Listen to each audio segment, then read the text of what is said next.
Good evening, everyone. So today we would be talking about the curriculum development and reforms and enhancements. So first, let's talk about this one. So why do we often hear a lot of educators talking about OBE? So question ko lang, are you familiar with OBE, or alam niyo ba kung ano yung ibig sabihin ng OBE? So OBE is what? Outcome-based education. So, meron na ba kayo nitong like a simple background? So, OBE is one of the trends of the 21st century ngayon. So, how will OBE address the 21st century teacher? So, sabi nga dito, in recent years, there has been an increasing attention on the outcome-based instruction for several reasons. This includes the return of investment and accountability that are driven by political and economic and what educational reasons. So for your first assignment, assignment number one, just look for an article na lang sa online so that maka ano tayo maka discussing about OBE ha. Article lang siya, parang headline lang, then you just copy paste it, then you write it in number one siya. So maglalagay lang ako ng discussion box below so that makahanap kayo ha. In terms of OBE in connection with political or economic. Wag niyo muna siyang i-connect sa education. So, what are the economic purpose and the political purpose? Bakit tayo nagkaroon ng OBE? So, let's talk first about what is the definition of OBE. So, OBE is, wala ko. So, among the many advocates of the OBE is C.W. Speedy. He defined OBE as what? Clearly focusing and organizing everything in the educational system around the essential for all students to do what? Successfully at the end of the learning experience. So ano ibig sabihin to? He wants everyone to know that gusto niya kasi, sabi niya, he wants to what? Clearly focusing and organizing everything in the educational system, which is what essential for all students to what at the end of the learning. So, bali ito yung journey nyo. Gusto nyo kasi at the end of the learning, meron siyang outcome na makikita. Thus, the learning experience is what very much, mas worth it ang pag-aaral nyo kasi outcome-based education. So, at the end of the road, bale, may result tayong hinahanap. It starts, let's continue. It starts with a clear picture of what is important to disabled student to do, then organizing the curriculum instruction assessment to make sure that what learning happens.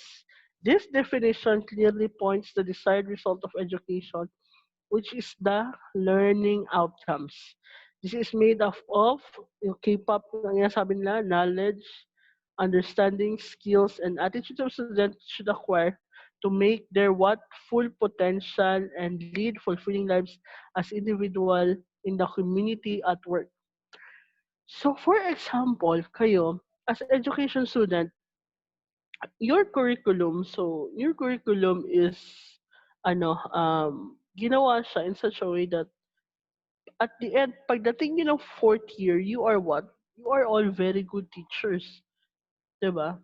Hindi lamang kayo actually, 'di na naman kayo nag-aral para makapasa. This is one way of equipping you to become good educators. Because what's the purpose of developing teachers or developing future educators na hindi na those who do not make the cut? Ibig sabihin, tinimbang ka pero kulang ka. That's why some people Nagtataka sila bakit hindi sila nakapasa sa board exam. They could not pass the board exam because they don't have what? The knowledge, the understanding, and the skills. And what? The attitudes that they need to acquire during their ano, their student time. Eto na naman siya. For example, every one of you would be graduating. Yes, some of you, 'di ba, some of you parang you went through college, naghihirap talaga. S- being in college was a struggle. But some of you, wala lang, painday-inday lang. They just make sure that they will just pass through college as if wala lang. Pero come to think of it, sino yung mas equipped? Yung, I'm not saying na naghirap na, for example, siya yung leader palagi, siya yung gumagawa ng assignment in terms of teaching demonstration, siya yung palaging nagre-raise ng hand, sabi, "Ma'am, ako magde-demo ngayon, I would do the reporting." Or yung mga estudyante na walang ginawa kundi mga pabuhat lang, 'di ba? Parang Mobile Legends lang, pabuhat. So, those who make the cut are really the ones who are what? Very skilled, those who work hard. So, from time to time, 'di ba sinasabi ko sa inyo no'n, yes, may mga may mga kaklase kayong, andiyan lang for moral support. But at the end of the day, may nalalaman ba yan sila? Wala naman, 'di ba? Wala naman sila nalalaman. Ano na yung nakuha nila? Yes, they got the good grade, but that grade is what? Empty. So, our curriculum is designed that way so that everyone would be equipped na pagdating sa finish line, kung sa siksik liglig at umaapaw ka. Siksik ka sa knowledge, liglig ang iyong understanding at umaapaw po yung skills ninyo. But sad to say, hindi lahat. Kasi hindi naman lahat ay nagpupursige. So this is what outcome-based education is looking for. They're looking for future educators that are very good in their field. So to clarify further, please make sure that you this would be the so yung kanina part A. So this would be the part B. Paki-ano na lang ito ha. Paki-screenshot nyo, then you write your answer. So yung number 1, letter A is yung A na lang yun siya. A is the article, letter B is ito na yun siya. B is sunod lagyan ng 1, 2, 3. Lagyan ko lang ito ng ng link play ng mamaya discussion board para doon kayo magsagot.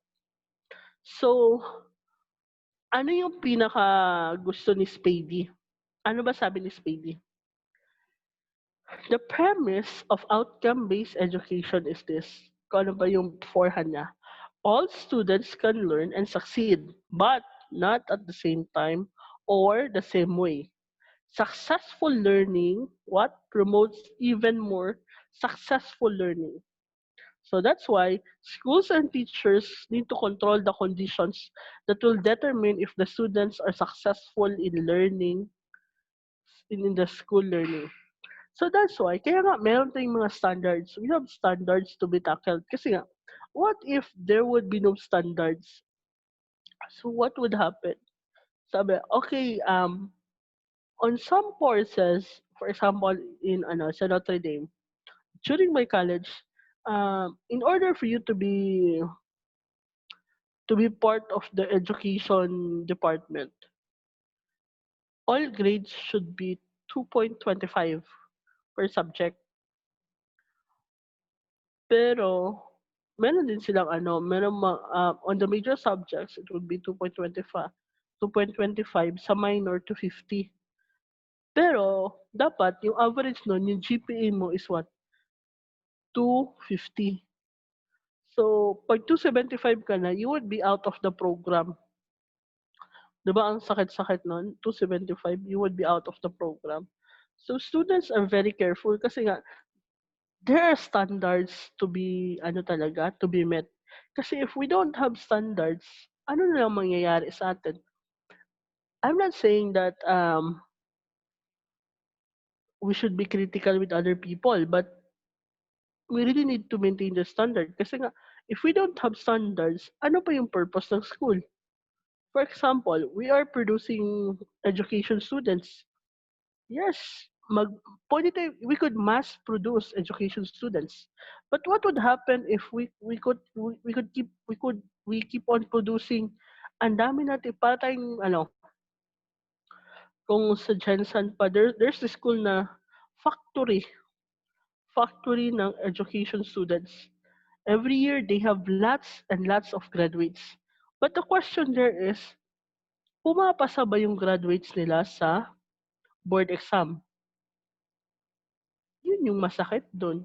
Kasi, aanhin mo yung, I'm not saying na mali yung work, pero aanhin mo yung estudyante na graduate ng education, pero pinag-cashier mo sa KCC.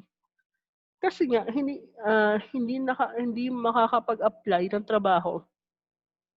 Kasi, 5 years na hindi pumasa sa board exam. And from time to time, pagte-take niya ng board exam, ano nangyayari? Hindi siya pumapasa. That would add to the depression of the student. So that's why Ramon Magsaysay is really setting up this grade system na, 'di ba, if you are an education students, all your grades should be AC3 is the passing score. So you need to pass that cut off kasi sa school pa nga sa school nga hindi mo kayang ipasa na you are very prepared on everything, nakapag-study ka, nakapag-research ka ng assignment mo, nakapangopya ka sa classmate mo, nakapag-copy paste ka ng mga assignment. So what would happen if nasa board exam, which is ikaw lang yung mag-isa, 'di ba? So it's not really good if uh, the outcome or the conditions are not controlled. So that's why dito pa lang sa school, in the school setting pa lang, dapat controlled na yung environment, controlled na yung mga conditions. Kasi how could you produce very good very good outputs if walay klaro ang imuhang training. For example, sa yung mga pumupunta ng gym, they could not reach that ideal body type naman if pumunta lang sila ng gym, nagpa-picture do'n. There's a lot of hard work before they could achieve that body. For example, a swimmer, do you think nagpa-picture lang yan sa pool yung swimmer? And pagdating ng contest, nanalo siya. It really pays hard work to get there. So that's why we should not complain because if we want to have excellence, hard work should be there. So next. So in order for the OBE to be complied, we need to tackle these four essential principles in OBE. So ano muna tayo? Pause muna tayo dito, then let's talk about it later. So we would be talking about the four principles of OBE. So stop muna tayo dito.